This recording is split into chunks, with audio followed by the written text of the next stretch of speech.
બધી વસ્તુ મમ્મી છુપાવીને રાખે છે, એમ તો કેમ હાલે? મારા ઘરમાં રહેવું હોય ને તો આ જ રીતે હાલશે. મમ્મી તમે બધું છુપાવીને હું કામ રાખો છો? જો છુપાવીને ન રાખું ને તો આ તારી વહુ આજને આજ જ બધો સામાન ખાલી કરી નાખે. મમ્મી બધું હું જ ખાલી કરું છું આ ઘરનો સામાન. અરે મમ્મી આ તમે કેવી વાત કરો છો?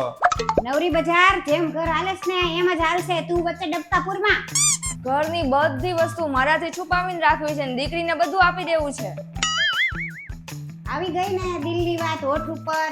તને વાંધો મારી છોકરી હારે જ છે.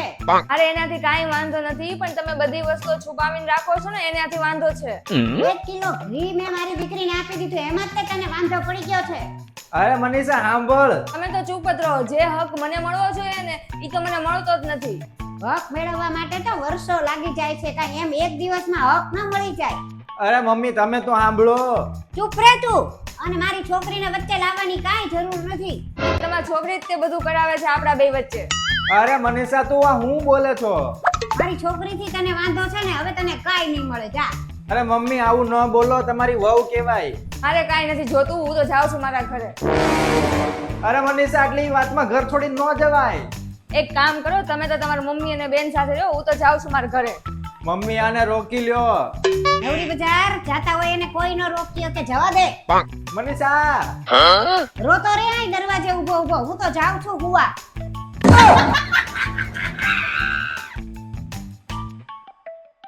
મનીષા સાંભળો, આજે મને ખાવાનું બનાવવાનો જરાય મૂડ નથી. અરે કોઈ જરૂર નથી જમવાનું બનાવવાની. હું છે ને મમ્મીને કહી દઉં આપણે બહાર જઈએ જમવા. મમ્મી મેં જમવાનું બનાવી નાખ્યું છે, હાલો આપણે જમી લઈએ. અરે મમ્મી તમે કેમ જમવાનું બનાવી લીધું? આજે મારો મૂડ હતો રસોઈ કરવાનો, તો મેં સરસ બધી રસોઈ કરી છે. હાલ. આજે જ તે તમારે જમવાનું બનાવવું હતું. હું થયું પણ રસોઈ બનાવી તો એમાં હું? અરે મમ્મી હું તમે જે હવે મારે ચાલો હું તૈયાર થઈ ગઈ છું, આપણે બહાર જમવા જઈએ. જોઈ લે નવરી બજાર, એના હાથનું આપણે રોજ ખાઈએ છીએ. આપણા હાથનું ખાવાનું એને જોર આવે છે. અરે મમ્મી અમે નક્કી કર્યું હતું કે આપણે બહાર જઈને જમવા જાશું. તું તો બદલાઈ ગયો. મમ્મીના હાથનું જમવાનું બનાવેલું ખાવાની બદલે બહાર જઈને જમવું છે. એવું નથી મમ્મી, પણ આજે મારું મન જ નહોતું. હું બનાવું એટલે ક્યાંથી તારું મન હોય ખાવાનું? અરે તમે મમ્મીને કીધું નહોતું? અરે મમ્મી તમે વાત તો સાંભળો. આ છોકરો જ એની વહુના ઈશારે હાલે છે. હવે મારે હું સાંભળવાનું બાકી છે? અરે મમ્મી આજે હું બહુ થાકી ગઈ હતી, ખાવાનું બનાવવાનો મારો મૂડ નહોતો, એટલે મેં આને એમ કીધું હતું કે મમ્મીને કહ્યું કે આપણે બધા જમવા જઈએ સાથે. આ નવરી બજાર પેલા નતો કહી શકતો? હાલો હું આવું છું તૈયાર થઈને. ક્યારના તમે આવ્યા હતા, મમ્મીને કીધું નહોતું તમે? અરે ક્યારનો તો કેતો તો કે સાંભળો પણ કોઈ સાંભળે તો ને. રહેવા દ્યો, તમારાથી કાંઈ નહીં.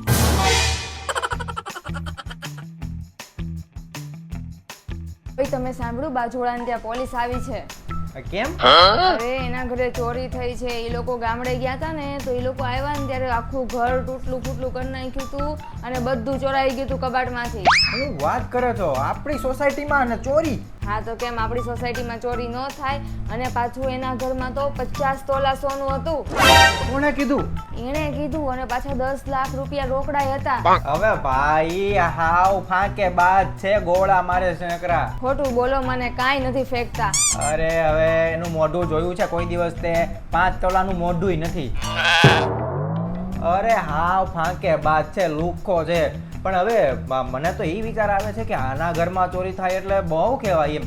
અને સોસાયટી આખી ભેગી થઈ ગઈ છે ને, આખી પબ્લિક ભેગી થઈ ગઈ છે ને. હવે કંઈક પોલીસ વાળા એવા હતા, માણસ કેટલું બધું ભેગું થયું હતું. પોલીસ વાળા તો કાંઈક લખીને ગયા છે, અને બધા સોસાયટીના લોકો તો એમ વાત કરતા હતા કે આપણે સીસીટીવી ને એવું કાંઈક નખાવી દઈએ અને બાર એક ચોકીદારી રાખી દઈએ, એવી બધી વાત કરતા હતા. અરે હવે બધાય આવે, આ તો લુખ્ખો છે તે આખી સોસાયટી લુખ્ખી જ છે.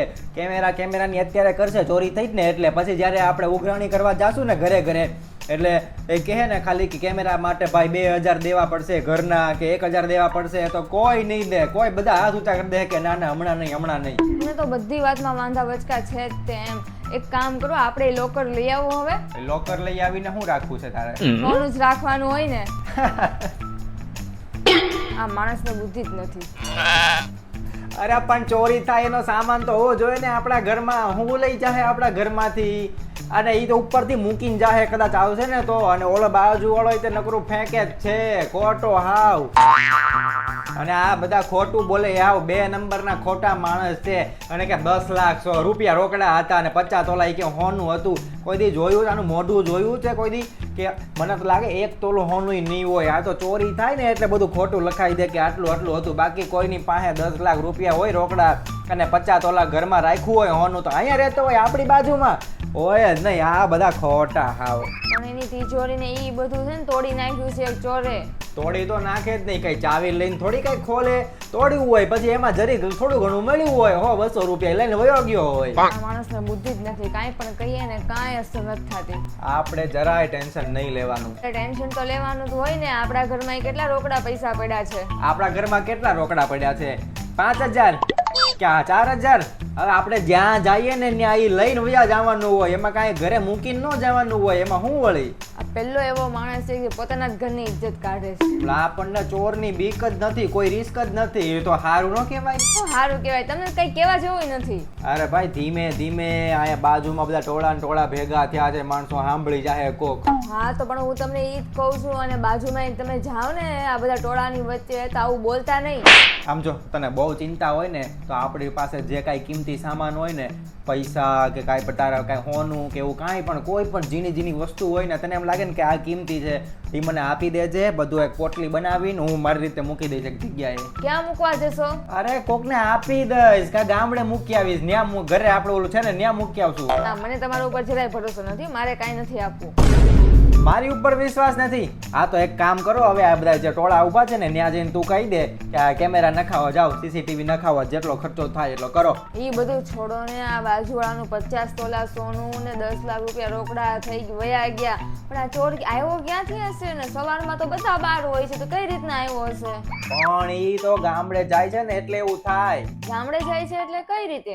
ચોર છે ને ધ્યાન રાખે કે આ ઘર છે ને વેકેશનમાં બંધ જ રહે છે એટલે પછી ન્યાય ચોરી કરવા જાય. તમને કેમ ન ખબર પડી? અરે પણ તને થોડી કઈ કેવા આવે કે હું ચોર છું ચોરી કરવા આવ્યો છું? તો નો જ ખબર પડે ને. એને તો ઈ ચોર કહેવાય કે કોઈને ખબર પડે ઈ પેલા ચોરી કરીને વયો ગયો. મગજ નો ખાલી કરો ને, ધીમે બોલો. અરે પણ તો તું વાત કેવી કરે છો? ઈ કાંઈ હું અહીંયા રાત્રે અડધી રાતે ચોરી કરવા આવે ત્યારે આમ ઢોલ ને બધું વગાડતો આવે કે ભાઈ ચોર આવ્યો હમણાં હું ચોરી કરી જાય એવું કરે?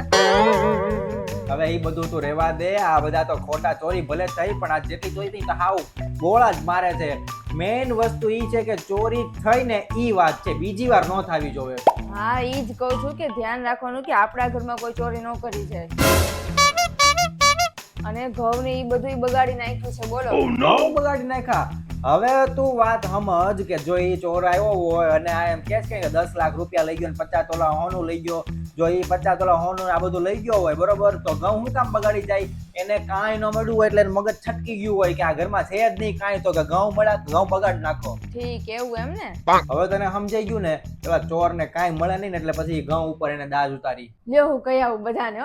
અરે હું કેવા જવું છે? નો કેવાય. ન્યા મને માર છે કોક ખીજાય કે હું તમે આને શીખવાડો છો. અરે જવા દો ને, કેવા કહી દઉં બધાને ખબર પડે ને. બધા હોય તો કહીએ તો જ ખબર પડે, નહીતર કોઈને કઈ ખબર જ નહીં પડે. જાઉં છું.